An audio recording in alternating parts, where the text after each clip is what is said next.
18-ші профессиональный училищеде спитің тоғыр күресшін күнді студенттерінің асқы саймандағы имжі инфекционист Людмила Кечаева туғасқан. Мындық туғазығылар чылсай иштірілчелер, имжілерге полысчалар культура тоғынжылары. Пүнгі күнді вич чоғынжаға асқы сайманда читігізі қаптыр салған. Бұ ағырық имнелбинже, че ученыйлар ана тоқтадар оңдайларны тілепчелер. Істезік тоқыстары ұзарлықчалар. Мындық искерігіні чет ұлыс матып сеткі пісче, көп тұзылық чөптер перген емжекізі.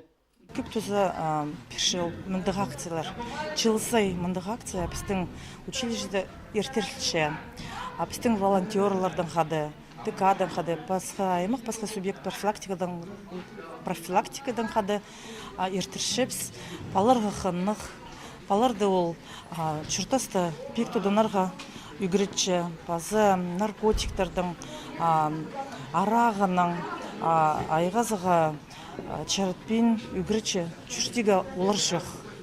Училищеде сөз олқыс үгірінче, мұнды 15 жастың сығары чебіргіз жасқа четпіргін олқыстар аймақ специалистер алчалар. Спитің тоғыр күрізге чарылған тоғазық оға керек санапчалар студенттер.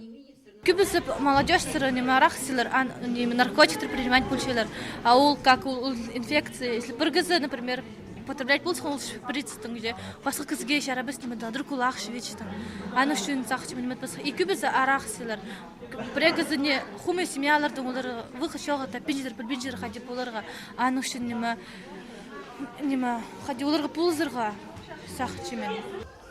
Спитің тоғыз мұныңна тозылбан.